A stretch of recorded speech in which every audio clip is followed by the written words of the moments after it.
Just look at this. Oh man, Just look at this. the worst one I have. And that's worse for him, right? So he's so humble. Oh, come on. Like if storyboards are Pichu, then animatics is like Pikachu. Kind of like an evolution Very of good comparison. Yeah. Good metaphors.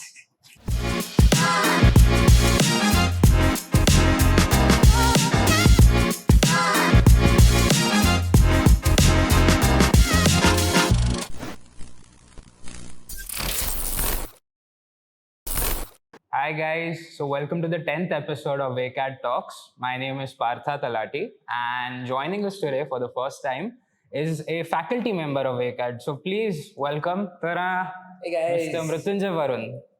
How's it going, Parth? It's going good. Going good? Yeah. Are you excited?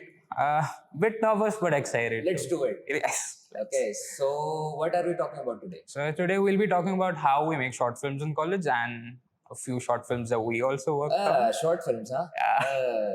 Nasty topic, huh? Very nasty. So why don't you tell me why we are making short films in the college? Well, we make short films just to get team experience. That's what I learned from it mostly. That's a big one, huh? Yeah, team experience. How we need to work in a team. Team में कैसा काम करना है.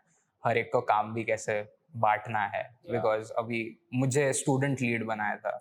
Faculties ने बनाया था. So मुझे coordinate. you one. Yeah, you made me a team lead, which was really difficult because सबके साथ coordinate करना, आपके साथ coordinate करना, फिर कभी-कभी निशान सर के साथ coordinate करना. It became hectic, and then कभी-कभी भूल जाते थे कि हमको भी काम करना है. So you also learned how to prioritize things, which I'll say.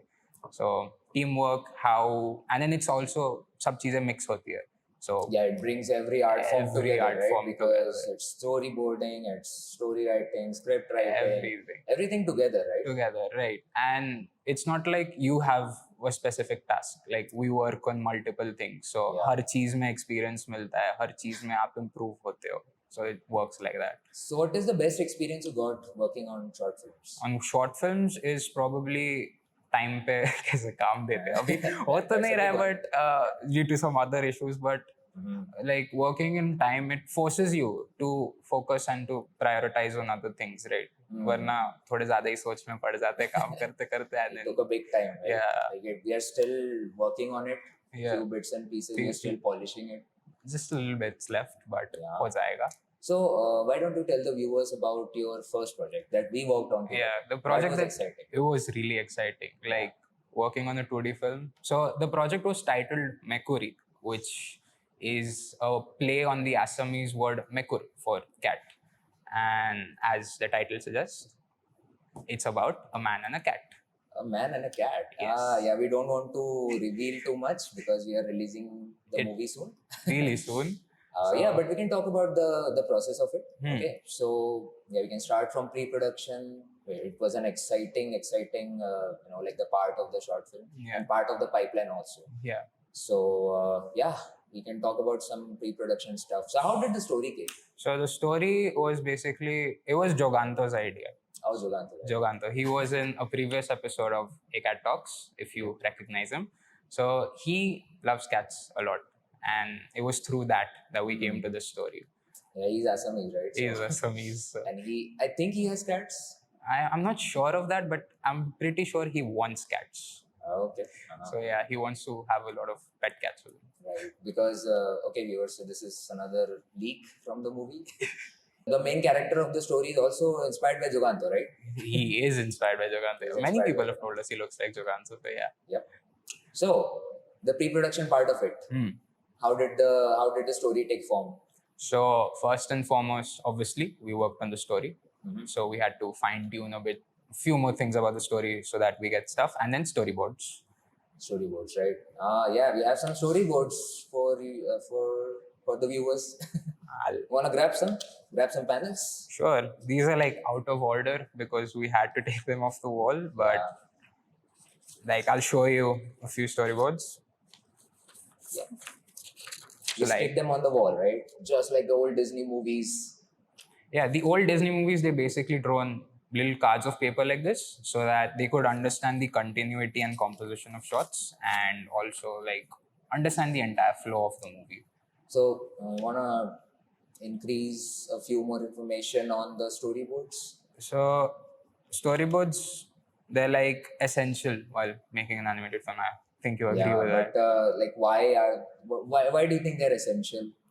Because everything is happening digital, right? So I just want you to tell the viewers like why is this important? Basically, doing it on paper is because we love doing it on paper. It's so fun to draw on paper compared to drawing digitally, and I guess it's really fun because when you go digitally, there are like thousand things that you need to take care of. Like one line's wrong, you're forced to like press Control Z, and that's like really hectic. But on paper, you just draw what you feel, you draw what you want to draw. Yep.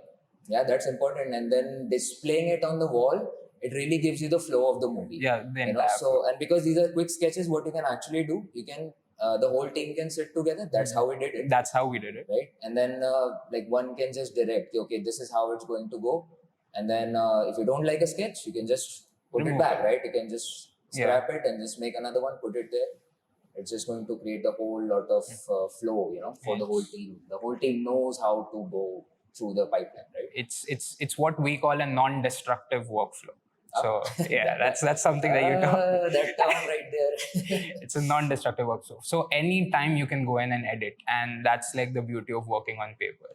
It's easy. What comes after storyboard? What do you think is the after storyboards was? So for Mercury, we did two things after storyboards. One was animatics, and the other was layout. Animatics and layout. Yeah, animatic is just the advanced form of storyboard. We can say it just includes a few more frames and then just let it play on the timeline. It's like if storyboards are Pichu, then animatics is like Pikachu.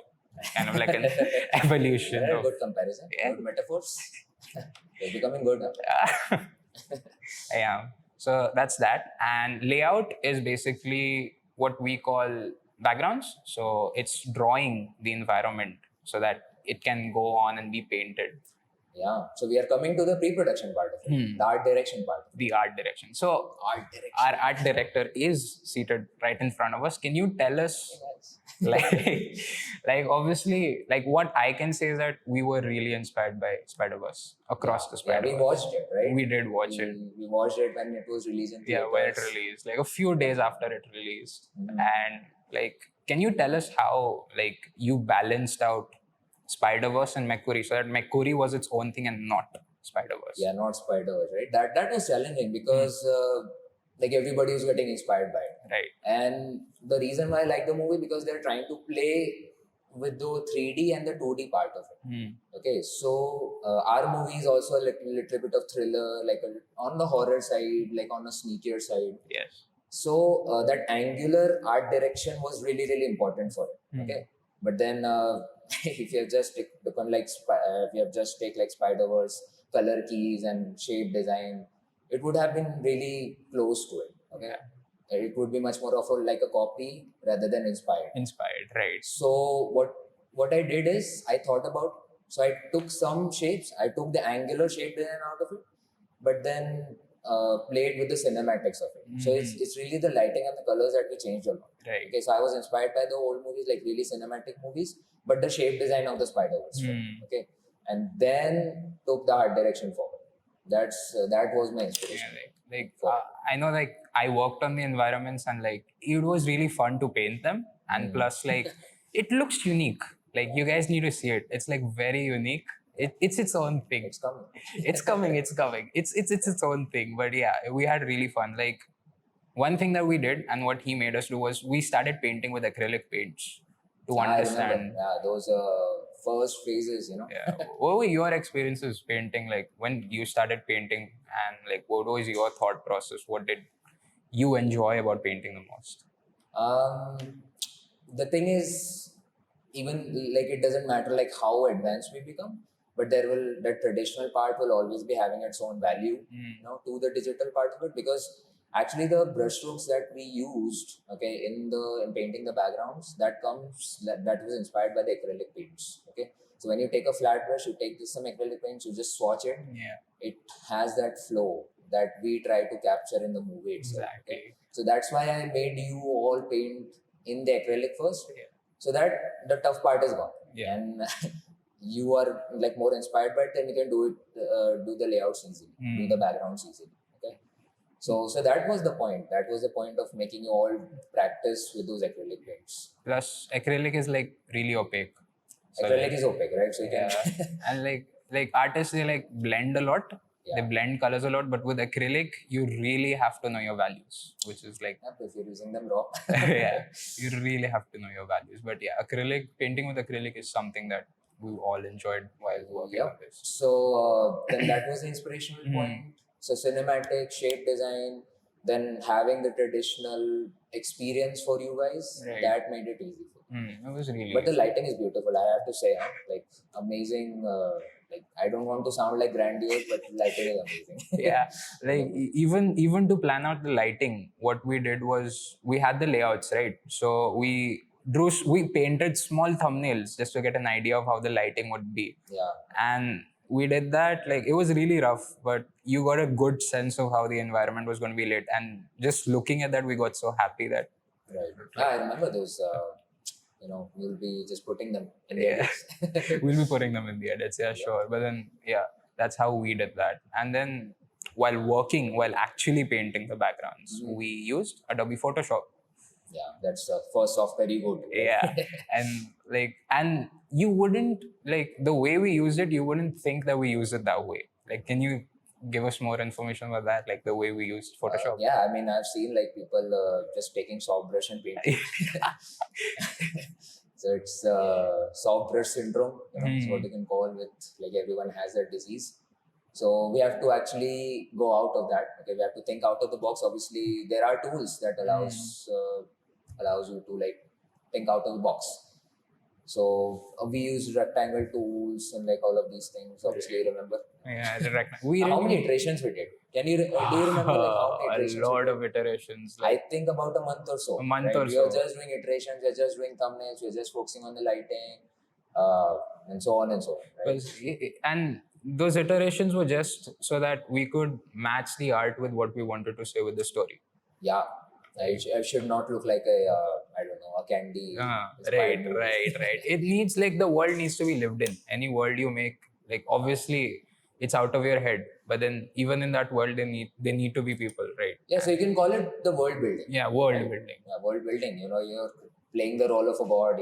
You're creating the world. So obviously, you have to think about like small things in there. That's like the best. And another thing that we used that was inspired from Spider-Verse was screen tones. Screen tones. Screen tones, yeah. I remember downloading free brushes. Free brushes, yeah. Kyle screen tone brushes. Yeah. So, like, if you like look at the backgrounds a bit closer, you can spot comic screen tones in that, and it makes it look like it's a comic book. Yep. So that's the pre-production part of it. I think it covers the most of it. Art direction part, again, if you want to know more, you can watch the movie. Yeah, you can watch the movie. I'm gonna plug it in again and again. So okay, what about the production part of it? So production, mainly animation, and somewhat we could also say that painting the backgrounds also came in production. But for like the animation part of it, we focused more on like telling the story rather than making it a really smoothly animated movie. Yeah. So we Want made some glitches. glitches and all. The edges, Because like jerky animation is kind of good to look at. That's again my opinion, and it was really like each pose had to be clear, even if it was jerky. So that was what we worked on. How many months? I don't remember.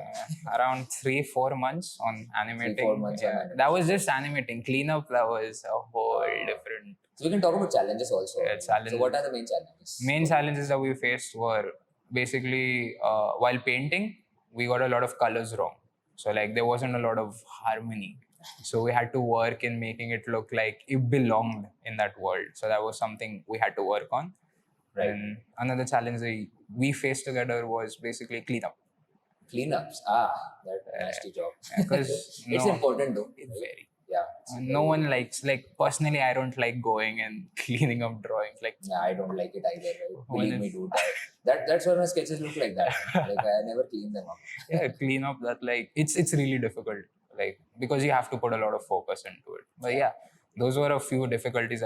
Other difficulties were like just software limitations or like hardware limitations. Other than that, nothing else. Any physical difficulties? Sleep deprivation would be one. Yeah, exactly. Yeah. Sleep deprivation, that was one. But other than that, yeah, we were eating good. You still look a little sleep deprived to me today. So Yeah. what's going on? We're working on another movie. This is my third year project. I know. This one's a bit different as it's a stop motion movie. It's like primitive 3D. Primitive 3D. Primitive Wow. 3D. So like it's like making a 3D movie without the 3D software is how Okay. I think of it. So it's stop motion, Stop motion. basically. Shaun the Sheep and similar shows. For those who don't know what stop motion is. Shaun the Sheep. Yeah, it's like Shaun the Sheep is the most popular, Stop motion nostalgic of all. That's like all our viewers, I think. I think everyone has seen stop motion. If you like live under a rock, then maybe you haven't. But like Shaun the Sheep is like essential for stop motion movies. Exactly. So yeah, it's called Makara. Like really similar from Makara. Makuri. Makara or Makara? Makara. Like some of us call it Makara, a few of us call it Makara. It seems so familiar with the Mekuri. So Yeah. does it have any influence? Did you copy Mostly, the movie? nothing copied, but a lot of our practices in pre-production that we learned from Mekuri, we implied them in Makara. So like, if you look at the storyboards for Makara, it will be really similar to Mekuri. Like the way we did it, like the style that we followed, it's really similar because it's easy, it's fast. I've seen the trailer of it. So How did you like it? Did you like it? There's an anime. Ah, Yeah, it's very good. It's amazing. Now, I have to say, it looks beautiful. thanks. That's like all credit. I think what you just did is you took the cinematics and all the learnings from the 2D movie, like the Mekuri, and then just took it all the way to stop motion. It's exactly what we did. And like, I had a really amazing team with me.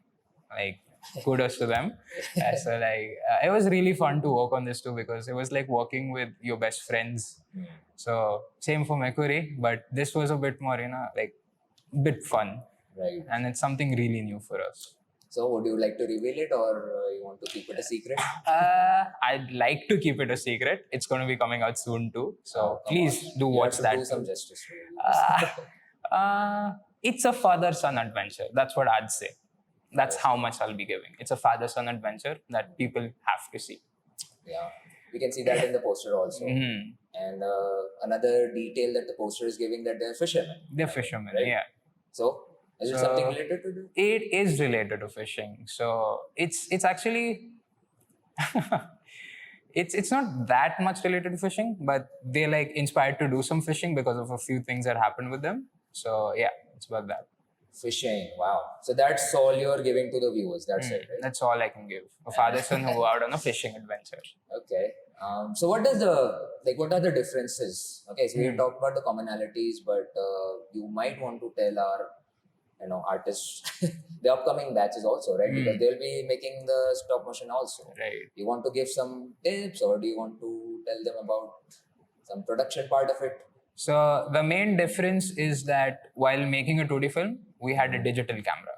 So basically our canvas was our camera. Yeah. But then while making a stop motion film, you have to use a literal physical camera.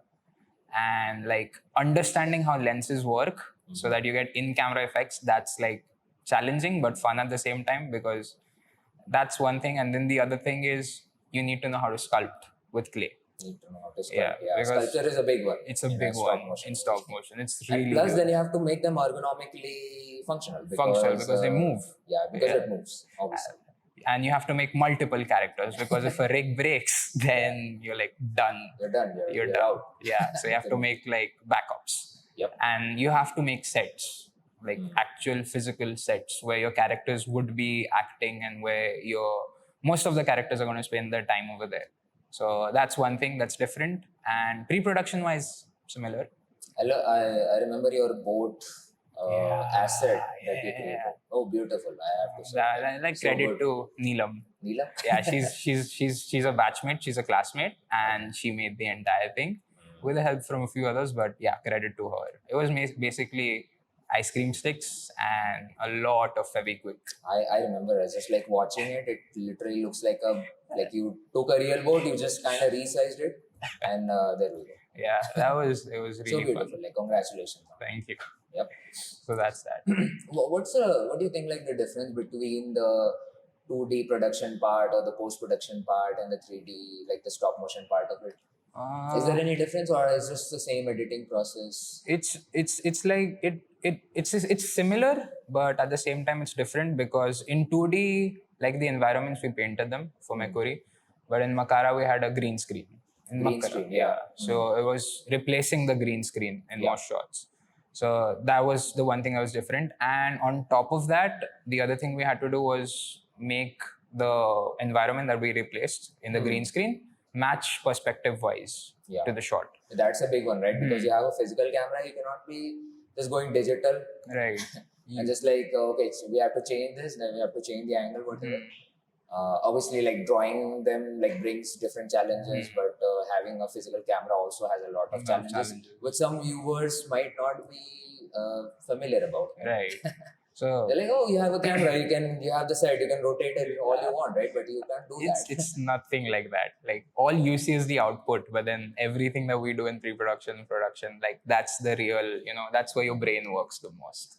Yep. So that's that. So Parth, what do you have in mind? So now I heard that you also worked on a project outside of college. It's coming to me. I know. Yeah, a really huge project, which was you illustrated for force drawing, right? Yep, I am the official force instructor. Yeah. This is a book, Force Fabric. So can you tell us a bit more about this project? Yeah, I mean, so I got this great opportunity to work with Mr. Mike Matesi, who is the creator of the force drawing series and the force drawing books, by the way. So I've been working with him from 5 years. And after 5 years, I got this amazing opportunity to work with him on the book. Okay? Right. So this book is actually published under Force brand. Okay, but and Mike's been thrashed by the viewers, by the artists. It's like, when are you gonna write a clothing book? Because we don't see like naked people in the movies. So you have to write a clothing book. So then I got the opportunity. Right. It's like, and one day Mike was like, let's work on it. So he has a lot of drawings for it, but then obviously we have developed like a different system. So I think for 1 year I was just working on the research part. Yeah, I've seen you working on it. Like when I used to come to your class, you were doing sketches for the book. I remember. You see me tense, right? Yeah, really tense. Yep. How was it working with Mike, sir? Great. I mean, he is just a legend. Like, I mean, you're dealing with a guy who got his first job at Disney. Right? He worked on Lion King. Right. So he worked on young Simba in the Lion King, and then his career, just skyrocketed from there. The force drawing books are just a great asset for the animation industry. Even the Disney, the top 10 books that they recommend to learn animation, like one of them is the force drawing book, right? So we have it over here. That's really awesome. And what have you learned from while making this book? You might have taken in some experiences, right? Yeah. So those things, can you share those with us? Yeah, sure. The first thing obviously I learned is what you learned, right? Finishing the projects. That's what I've learned. But just jokingly saying, but this project was like so close to me. It's dedicated to my mom and my grandmom. So that first page is like really, really valuable. Yeah, I've read it. The things I've learned is basically, obviously learn how to draw clothes. The research part of it, right? Research is so important. Okay. Research is so important, right? The first thing I've seen like the viewers doing, or not the viewers actually, the young artists doing, is they don't research enough about it. Right. So the first thing I did is I bought about $700 worth of books. Oh my God. Right? My bank was hating me for this. Okay, like literally $700 worth of the books from the other artists and the tutorials from the other artists, and I have to see like how they're working, what they're teaching. I have to find the loopholes within it. And then just combining, making some new ways to teach it. Simply obviously because clothes are kind of complex. Right. They have like a lot of creases. There are different types of fits. There are different types of folds. We have developed a whole system, by the way. If you look in the cover, I'll show you that. It's on the cover over here. You see how that speedometer thing works? Like, oh, what do you think now? Viewers are in the confusion because they're like, oh, what does have the speedometer to do with the clothing now? So anyways, that's a system that we developed. I learned a lot of things, by the way. It's just amazing to have this book in my hands. Like the drawings. Yeah, the drawings are really beautiful. Thanks. Like really well It seems like it's like a master at work, just looking at it. Oh, thank So, you. yeah. So 2 years of work, finally years of getting work, some right? recognition. Yeah. So So what are your upcoming projects? my upcoming projects, well, I talked about two of them, Makuri and Yeah, Makara. Makra. Oh, Makara, Makara. Sorry, Makara, sorry. If I'm Makara. butchering the name. Yeah. No, it's okay. It's like the same. But like right now, I'll be going into fourth year, so I'm like third year's Okay, so coming to this an is end. your last, right? Yeah, this would be my last year. So yeah, really like nervous yet excited for college to end, but at the same time I'll have to go job hunting, which is something that Yeah, you started to earn now. yeah, I'll start to earn my own money too. So yeah, internships first and stuff. So from you've also worked in the industry. Yeah. So can you tell us about your experience working? Oh man, dude, why? Why you're asking about the anyway, like jokingly nightmare, but it was good. Okay, what you learn is actually working with a team. Okay, and then it is very different from your friends and the colleagues. Okay, like here you have friends, but there you have colleagues. Okay, you have to deal with a lot of people. Okay, like literally what you learn in the industry when you're starting, when you're just beginning out, is you learn the coordination, like how to coordinate, and then finish your projects within the deadlines. Okay, it's not about your school project or your college project. It's like, oh, give me some extensions, like people, students come all the time, it's like, oh sir, please give me some extension, I'm just dying. You also come. Yeah, I have. I've come many times for extensions. Yeah, I remember. But it's fine, like because the biggest change in the industry versus the college projects is the money's involved. Okay, if you're spending a lot of money, if you're spending like millions of dollars, obviously the projects are not cheap. Right. They're spending like millions of dollars like per project. So if the money is involved, then you have to do the work within the deadlines. Okay, and doesn't matter, like again, sleep deprivation syndrome, sleep deprivation syndrome. And then after like working in the industry, you chose to teach. Yeah, I chose to teach. Finally. So, you enjoy teaching more than working in the industry? I do, yes, because again, it's completely different. Okay, Right. What you learn in teaching is because when students ask a lot of questions, you get to solve them. Okay, in the industry, the workflow is the same. Okay, so you come in the job every day, you know what to do. You just do your work. Obviously, you have to deal with your art directors, your directors, or whatever your team leads are. But the thing is, yeah, there's a difference. There are pros and cons to both of them. I think I enjoy teaching more because I think I learn more while teaching. Okay, so for example, you have asked me a question. You're asking me a lot of questions. Yeah. So then I have to answer it. Obviously, then I have to find out how. Yeah. Obviously, I'm a human being, so I don't know everything in this world. So I have to research about it, then come to you the next day, and then like give solutions to it. Okay. So I think that's the part.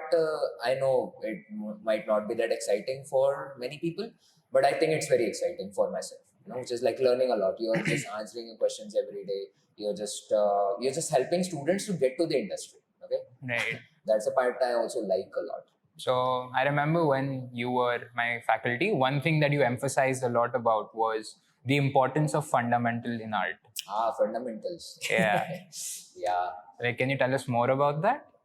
Yeah, the issue with the beginner artists, what they're doing, they're rushing to let's say the rendering part of it. Right. That contemporary period is going on, so everybody's rushing towards, I think, hyperrealism.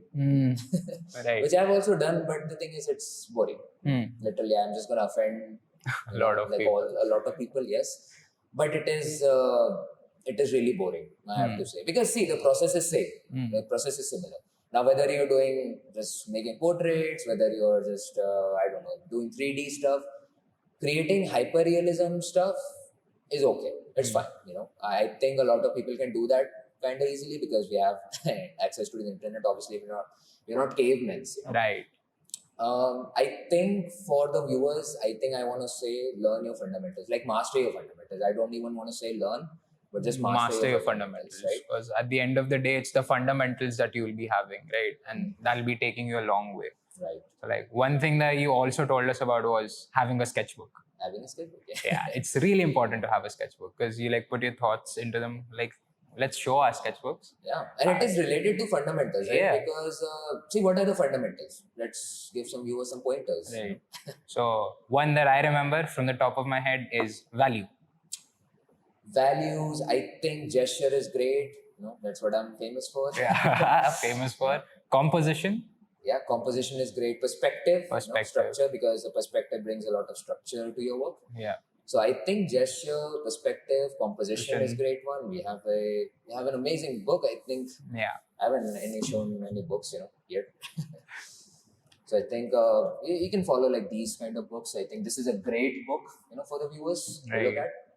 We have this in our library. Yeah. We've used this book a lot actually. Even while making Mercury, we did reference this book a few times. Yeah. Yeah, it's great, right? Yeah, it's like really amazing stuff, packed with information. And it's not just like it's written, like these images to like, and like for someone like me where reading stuff is a bit boring, looking at images and understanding everything is just brilliant. Yeah, this is our artist dreams, Yeah. Own books, not the wives. Okay. So composition is great one. Perspective. Another one. Gesture, just like we said. What are the other fundamentals you think? Like one that I said was value. Values are great, yeah. Value. The other one that I think is color. Like bringing color into your work. Color can sometimes like convey emotions, right? And at the end of the day, art is a form of communication. So like if you can convey emotions through color, like you're doing a good job then. But you're degrading my art. But yeah, color is hard though. It's really hard to work with colors. So, but for colors, you need your values to be good. So yeah, it all links up again. Yeah. Yeah, I think the value one is bigger just because we have black and white films, right? And they have a ton of emotion. So I think for the viewers, because the color is that rush part, I think, because everybody is like, oh, everything looks colorful. That's great, right? That's not how it works. Right. I think the values are the great one. So let's give them a list, right? You want to do gesture, perspective, composition, values. What you want to also do is, just sketchbooking. Sketchbooking, right? It's not a fundamental, but it's a way that you can master your fundamental. Yeah, it's a good way to practice and a good way to have fun too. Good way to have fun. Yeah. I think we have some sketchbooks. We do have some sketchbook. I have his sketchbook and he has my sketchbook. Yeah, I own yours. And you're going to see the difference in skill level in just a moment. Oh, come on. Let's grab. Yeah. Just look at this. Oh man. Just look at this. The worst one I have. And that's worse for him, right? So he's so humble. Oh, come on. We have some animal drawings. Yeah. This was sketchbooking, right? I mean, so what do you want to convey the viewers? So basically, this sketchbook was used for Mercury. So all the research that I did for Mercury was in this sketchbook. It has like terrible drawings, but most of the drawings were done just to make it clear in my head how things work. Yeah. So these were us finding out how the character was going to look. Jubin is his name, how he was going to look. You revealed another detail. Yeah. Come on. So like we basically tried to make his face in like shapes to make it easy to animate. And this is just us experimenting with different shapes. Yeah. So like it's basically marker drawings with some Copic marker to give shadows and all. So it's basically a place for us to experiment. Experiment. Like you can also just see in my sketchbook. Look at the amount of experimentation over here. Like it's just iterations, iterations. And it's just like random doodling, by the way. If you're looking to go for a sketchbook, you don't have to make pretty sketches. That's what we want to say to the viewers actually, because I don't know, like sketchbook is not there for you to make pretty sketches. I think we have canvases for that. Yeah, so there are different objects, that we can use if you want to make pretty things. Right. Now, sketchbook, why it is important, I think, because it's cheap. You can just start with a cheap sketchbook. You can start with some cheap materials. But then you do a lot of iterations. So one of the metaphors that I always use is you have to fail faster and learn quicker. So when you do a lot of sketches, you are actually failing quicker. Right. And then you're learning faster.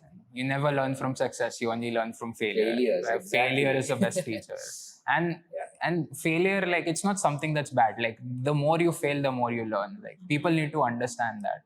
See how many experimentations Parth have done for his Jubin character. So what? That's it for today. That's it for today. Yes. I am getting a lot. I'm getting late. Me too. I need to finish work on Makara. Oh, Makara, yeah. So that we can bring the viewers at the right time. Right. Yep. So, that's it for today. That's it for today, and we'll see you in the next episode. So bye. Bye.